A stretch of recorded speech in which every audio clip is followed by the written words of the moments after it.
Magandang hapon. Update po tayo dito sa project namin sa Phase 5. So bali, nilalagyan na natin ng polycarbonate yung side. Ayan.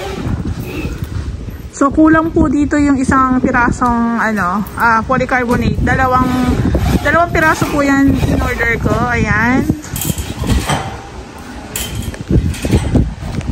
So bali yung metal spandrel po natin dito sa may front extension. Natapos na po namin yung pag-i-install. Ayan. Picture. Ang lapad. Ang lapad niya. Tapos ang ilaw po natin dito is 1, 2, 3, 4, 5, 6. Tapos isa doon, bali 7. Ayan.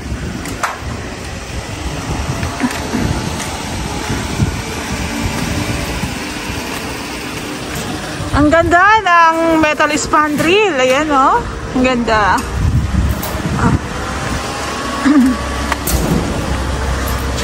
So, bali yung kabilang side, hindi na po natin siya maharangan. Dito lang po. Ayan. Kasi parang, pero hindi ko lang din sure kasi pwedeng sabihin ng may-ari, ma'am, hindi nga po pala pwedeng harangan kasi half lang talaga dito. Half lang po talaga dito. Tapos grills na lang po pala dito. Grills. Ayan, katulad po dito. Ayan ang ating metal spandrel. Nakagawa na rin po pala si Kuya Bo kagahapon ng ating case ng AC. Ayan. Sa isang buong unit po kasama na package na pati po yung case ng AC. Para po mas safe din po yung ating AC, diba? Ayan.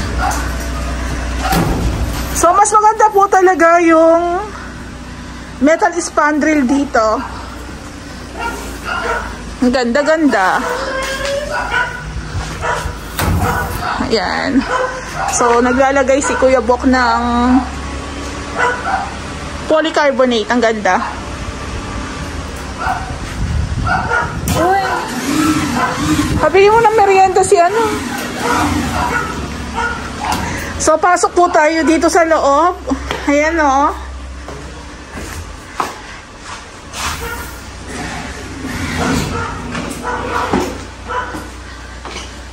So, dito po, maglalagay pa po kami ng ceiling. May semento dito? Oo. May semento. So, bali, ito po yung additional namin. Ito po yung additional namin na semento. Ayan. So, gagamit pa tayo niyan para sa ating pagta-tiles dito po sa may front extension. Ayan.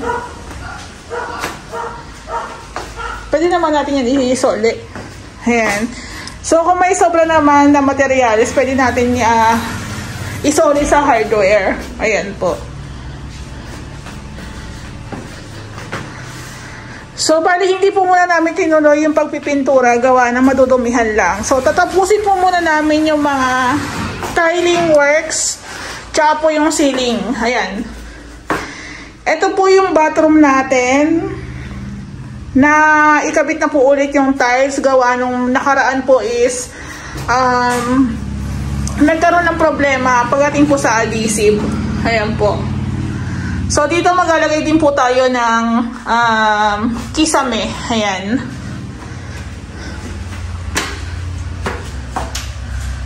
So, sa inyo lang din po sa taas. Sabi ko nga po sa inyo, maikot-ikot lang po talaga kami. Depende po sa schedule ni Ray kung ipapagalaw niya na kung sino po yung i-dispatch niya dito. Ayan po. So, ito po, yung case ng AC okay na. Ayan o. Sa kabila, okay na rin. Ayan po. So, pinturado na rin siya.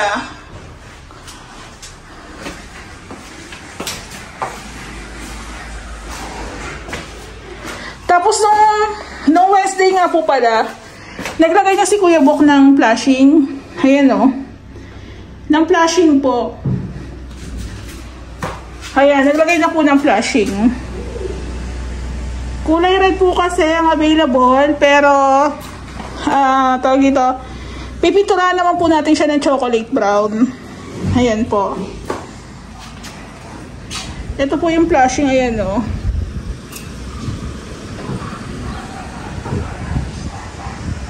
Ayan.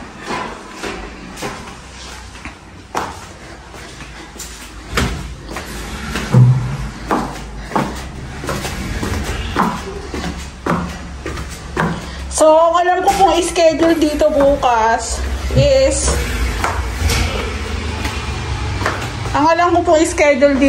yung ceiling. Ayan, yung ceiling po dito.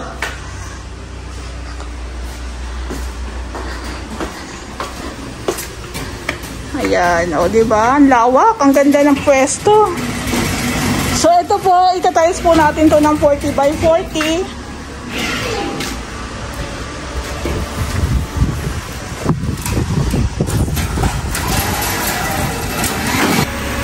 Yung side po dito, lalagyan na lang po natin yan ng flashing.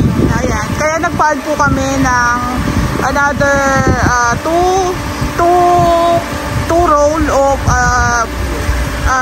plain sheet. Ayan. So, dito na lang po namin siya i-cover. Ayan po. Ayan o. Kasi pag dito na titingnan mo. Ha? Dito ka naman. So, dito nga po pala, grills ang ilalagay natin dito. Grills. Ayan. So, open lang po talaga yan. Ayan, di ba? Ang ganda.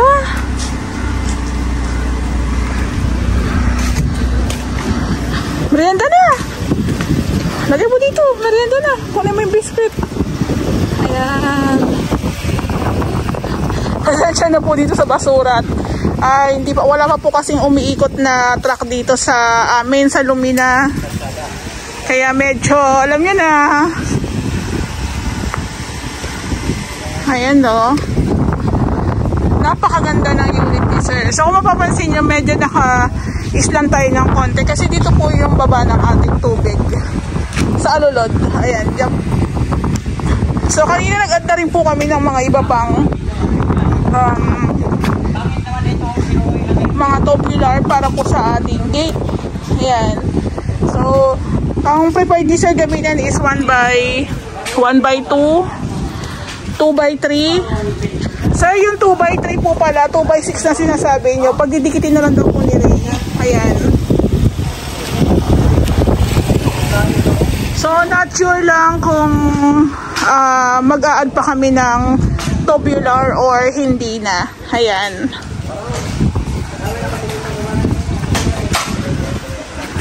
Merienda na. Oh. Ito ba yung merienda? Oh.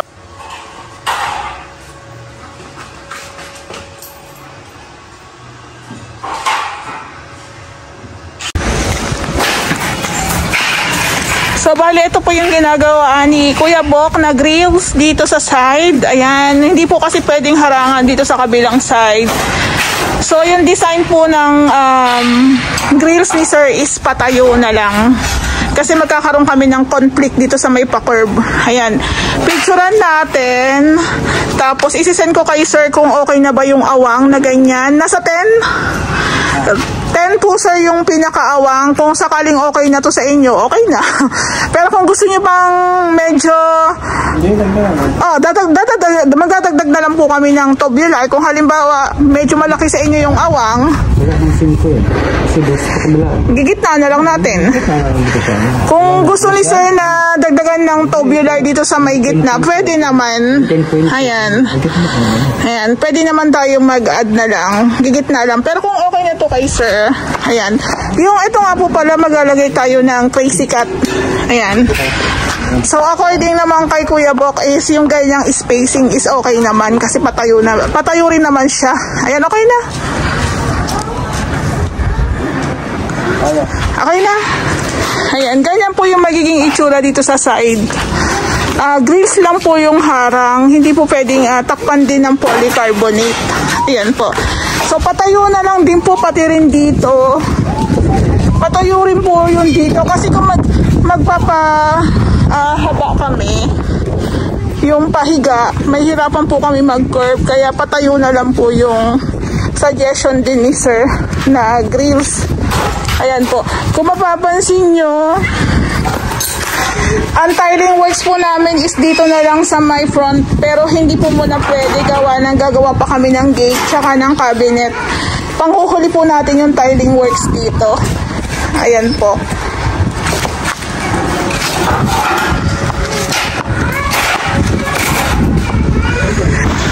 Tapos nga po pala, isa rin sa additional ng may-ari is yung paglalagay po ng butas dito po sa may ceiling ni Lumina. So bali, ang request po niya is lagyan po ng pin lights para po kahit paano maliwanag din po siya. Ayan. So pin lights na lang po ang ilalagay natin dyan sa front tsaka sa side. Ayan po. Kaya po hindi pa po kami nakakapagsara or nakakapag-install ng ceiling or ng PVC panels sa second floor po. Ayan. So naglatag po kami dyan ng wirings. So bali yung ating isang helper is naglalagay na rin po ng plexiband sa pinaka-islab ni sir. Ayan po. So perfect po yan kasi I think nasa around magpo 4 PM na rin po yan. So sakto lang po, hindi masyadong mainit. Ayan, saktong-sakto po yan. Napakaganda po ng unit ni sir kasi end-lot siya. Ayan. Ang laki po ng kanyang pinaka-extension. Siyempre, malaki rin po yung gagastusin dyan pagdating po sa materyales. Ayan po. So again, doon po sa mga nag-i-inquire, nag-PM po sa akin outside Luminatan, sa pasensya na po talaga kayo kasi dito pa lang po, kung mapapansin nyo naman po sa pinaka-post ko, iba-ibang units po ang aking pinupost kasi yun po talaga yung mga ongoing projects namin. Ayan. So iniikutan lang po ng team namin kung anong schedule ng gawa namin sa particular na unit na yon. Ayan. Kaya po doon sa mga kliyente namin, i-consider nyo po na hindi po kami pwedeng mag full force dito. Tulad po dito, may nagwe-welding. Hindi na po pwedeng maglagay na po kami ng tiles dyan. Hindi naman po pwedeng i-continue na namin yung pagpipintura. So, yun po yung sasabi ko sa inyo, by process po ang renovation. Hindi po pwedeng basta-basta lang. Kung gusto nyong gumanda at maayos ang resulta po niyan, doon tayo sa process. Kasi po kami sa Ray House Makeover, napipigure out namin kung paano po mapapaganda at magiging maayos po yung pinakagawa namin. Huwag yun na pong madaliin kasi matatapos din po yan. Ayan. Matatapos din po yan. Kung ako lang gusto ko, tapusin ko na. Kaso hindi po eh. May sinusundan po kasi kaming plan sa paggawa po ng team namin dyan. Hindi po pwede magsabay-sabay. Ayan po. Dito naman po sa loob, halos nailagay na rin po namin or naikasa na rin po namin yung cove ni sir dito sa may dining.